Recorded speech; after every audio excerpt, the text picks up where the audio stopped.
नमस्कार, मैं रचना शर्मा चढ़ती कला टाइम टीवी देख रहे सभी दर्शकों का स्वागत करती हूं। आप देख रहे हैं हरियाणा के समाचारों की शुरुआत से पहले एक नजर आज की मुख्य सुर्खियों पर।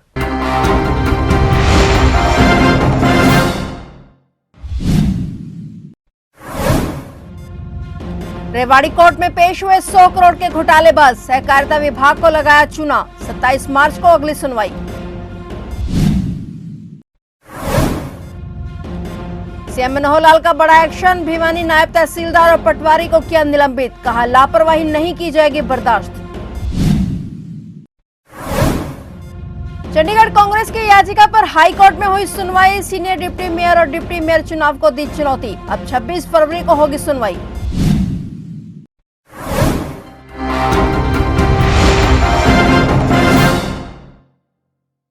और अब समाचार विस्तार से।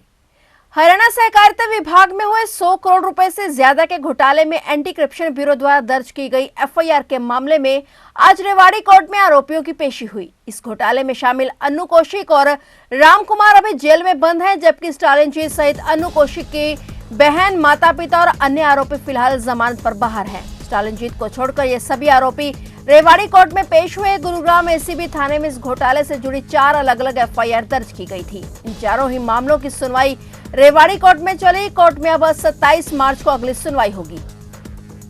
हरियाणा सरकार ने एक शिकायतकर्ता की संपत्ति का इंतकाल देरी से करने और गलत कार्रवाई रिपोर्ट प्रस्तुत करने के मामले में भिवानी के नायब तहसीलदार और आलमगीर और पटवारी ललित कुमार को तुरंत प्रभाव से निलंबित करने का आदेश दिया है। साथ ही दोनों के खिलाफ नियम 7 के तहत कार्रवाई भी अमल में लाने का निर्देश दिया गया है। इस मामले में हरियाणा सेवा का अधिकार आयोग ने देरी से इंतकाल करने पर नायब तहसीलदार को दोषी माना। आयोग ने तहसीलदार पर 20,000 रुपए का जुर्माना लगाया और शिकायतकर्ता को 5,000 रुपए का मुआवजा देने का भी आदेश दिया। सीएम विंडो ने इस शिकायत पर संज्ञान लिया और नायब तहसीलदार आलमगीर से रिपोर्ट तलब की। इस मामले की जांच की तो पता चला कि नायब तहसीलदार और पटवारी ने सीएम विंडो पर गलत रिपोर्ट दी थी। इस पर सीएम मनोहर लाल ने आलमगीर और ललित कुमार को तुरंत प्रभाव से सस्पेंड कर दिया। सीएम ने राजस्व एवं आपदा प्रबंधन विभाग के अतिरिक्त मुख्य सचिव वित्त आयुक्त राजस्व को इस मामले में की गई कार्रवाई की रिपोर्ट 10 दिनों के अंदर अंदर भिजवाने के निर्देश दिए हैं।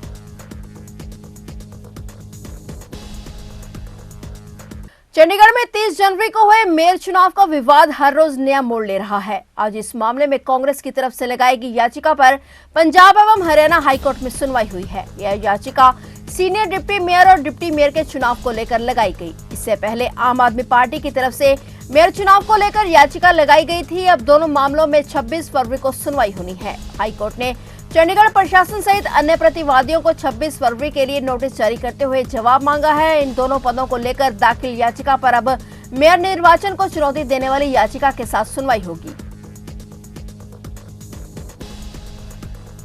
रोडवेज कर्मचारियों ने 16 फरवरी को राष्ट्रव्यापी हड़ताल पर जाने का फैसला किया है। कर्मचारियों ने सरकार के खिलाफ जमकर नारेबाजी की। सभी कर्मचारी सरकार द्वारा बनाए हिट एंड रन कानून के खिलाफ एकजुट हुए हैं। उन्होंने कहा कि रोडवेज कर्मचारी साझा मोर्चा के आह्वान पर सरकार की वादा खिलाफी का जवाब देने के लिए 16 फरवरी की राष्ट्रव्यापी हड़ताल में बसों को पूर्ण चक्का जाम करेंगे। उन्होंने कहा कि बार बार साझा मोर्चा प्रतिनिधिमंडल परिवहन मंत्री, परिवहन विभाग के प्रधान सचिव से मिल चुका है और उनको मांगों से अवगत भी करवा चुका है। इसके बावजूद भी अभी तक कोई सकारात्मक जवाब नहीं आया है और न ही मांगों पर कोई अमल किया गया है। इसलिए सरकार के इस रवैये के खिलाफ अब आंदोलन को निर्णायक मोड़ पर ले जाया जाएगा।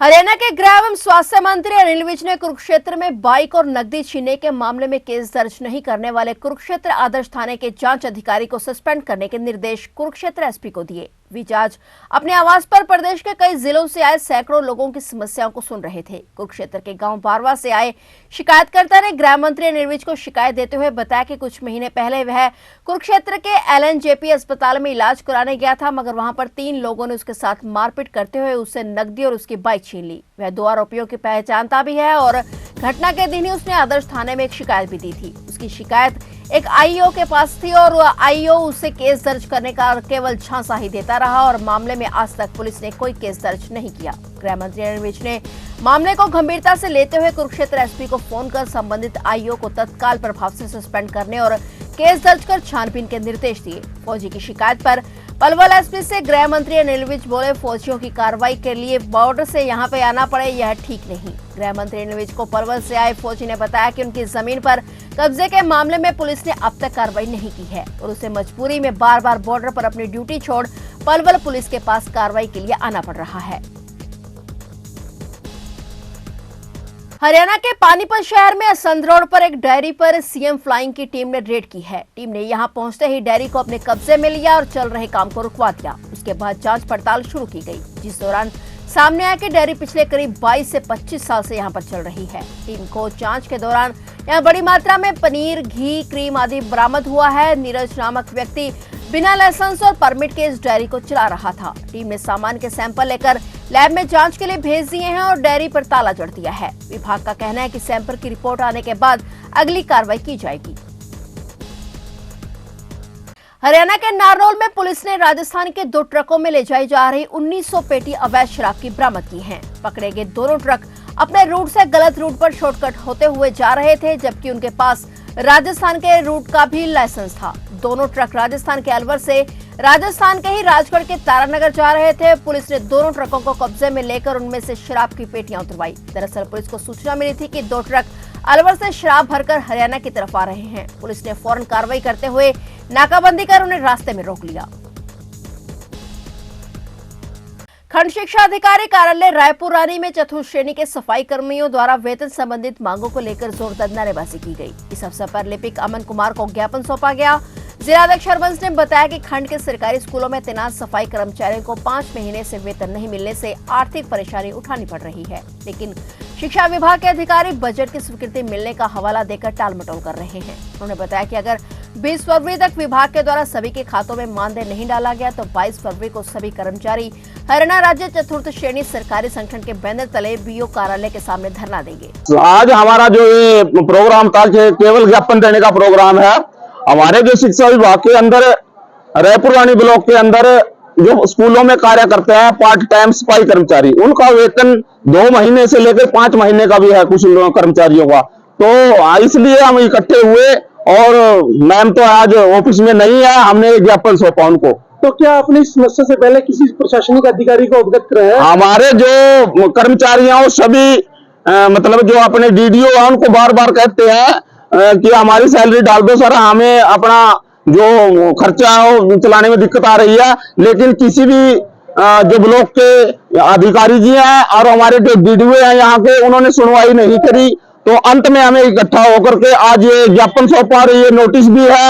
यदि शिक्षा विभाग के कर्मचारी और जिम्मेदार अधिकारी जो डीडीओ स्कूलों के समय रहते वो इनकी सैलरी नहीं डालते, तो हमने नोटिस दे दिया। 20 तारीख के बाद हम 21 तारीख को बीओपी में रायपुर रानी में डेरा डाल लेंगे, धरना प्रदर्शन करेंगे, स्कूलों में काम बंद कर देंगे। फतेहाबाद के भूनाखंड के गांव भट्टू का कर्णकोट टीला ऐतिहासिक रूप से समृद्ध धरोहर अपने अंदर समेटे हुए है। यहां से 11वीं शताब्दी की धातु की भगवान गणेश जी की प्रतिमा और ग्रेनाइट पत्थर की भगवान विष्णु जी की खंडित प्रतिमा भी प्राप्त हुई है। कुछ दिन पहले यहां से भगवान कृष्ण के बाल रूप की प्रतिमा, जो कि कालिया नाग के प्रसंग से संबंधित है, प्राप्त हुई थी, जिसमें भगवान के केश, मोरमुकुट, बांसुरी, कानून के कुंडल और स्पष्ट रूप से दिखाई देते हैं। कर्णकोट टीला ऐतिहासिक महानगर तोशाना है, जिसका वर्णन धर्म ग्रंथों के अलावा मध्यकालीन युग के इतिहास में स्पष्ट रूप से मिलता है। जाटों ने इस महानगर में तैमूर लंग के साथ 2 युद्ध लड़े और आंगल सिख युद्ध भी इसी जगह लड़ा गया है। इसके अलावा इस एरिया का और भी बहुत सारा इतिहास है।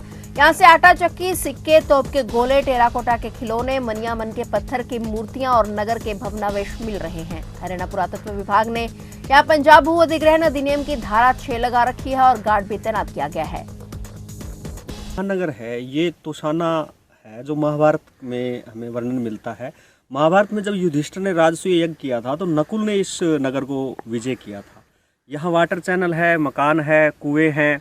इसके अलावा यहाँ से हमें बर्तन प्राप्त हुए हैं, चांदी के सिक्के, शायद चांदी के हैं या तांबा के, वो भी रिसर्च का विषय है, वो प्राप्त हुए हैं। हाल ही में यहाँ से हमें गणेश की मूर्ति मिली है, एक प्रतिमा, और एक भगवान विष्णु का खंडित विग्रह मिला है जो काले पत्थर से बना हुआ है। इसके अलावा यहाँ से काल भैरव की मूर्ति प्राप्त हुई है, बड़े मृद भांड प्राप्त हुए हैं। तो ये एक सभ्यता है जो सरस्वती नदी के किनारे पर बसा हुआ नगर था। महाभारत में जो वारणावत जिसको वर्तमान में पंजाब में बरनाला बोलते हैं। उसके बाद ये सबसे एक महान नगर था सभ्यता का। लगभग 2 किलोमीटर के एरिया में इस नगर के अवशेष हैं और कर्णकोट के नाम से जो है ये वर्तमान में आप अखबारों में देख रहे हैं, न्यूज़पेपर में, टीवी चैनलों पर देख रहे हैं। तो यहाँ से मतलब लगभग 1 महीने 2 महीने के अंदर कुछ न कुछ ऐसा हमें प्राप्त होता है जो मतलब आश्चर्यजनक भी होता है और भारत के एक ढके हुए इतिहास को इंगित करता है या उसकी तरफ हमें इशारा करता है। मैं पिछले 6-7 साल से यहाँ लगातार शोध कर रहा हूँ। यहाँ से तलवारों के टुकड़े भी हमें प्राप्त हुए हैं, तोपों के गोले भी मिलते हैं। तैमूरलंग के साथ जो जाटों का संघर्ष हुआ था वो इसी महानगर में हुआ था 1398 के लगभग। इसके अलावा औरंगजेब का जो जफरनामा है उसमें भी इस महानगर का जिक्र मिलता है। तो तोशाना जो है, शय को फारसी में है बोलते हैं, तो ये तोहाना जो है वर्तमान में टोहाना कहलाता है।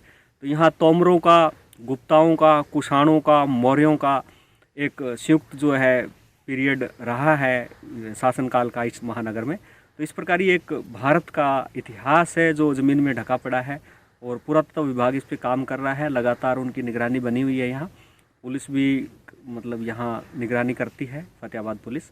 ग्राम पंचायत कंडियाला के सरपंच कर्ण सिंह ने जानकारी देते हुए बताया कि ग्राम पंचायत कंडियाला में मनरेगा के तहत वर्ष 2022-23 में करवाए गए कार्यों का सामाजिक ऑडिट अंकेक्षण करने के लिए ग्राम सभा का आयोजन किया गया। इसमें social auditor VRP village resource person Manpreet Kaur और वीआरपी नेहा शर्मा द्वारा किए गए कार्यों का वर्णन बताया गया। मजदूरों से कार्यों के बारे में पूछा गया। वहां मौजूद मजदूरों द्वारा सहमति जताई गई। फिलहाल हरियाणा के समाचारों में इतना ही और नए समाचारों के साथ फिर से हाजिर होंगे। तब तक के लिए देखते रहिए चढ़ती कला टाइम टीवी।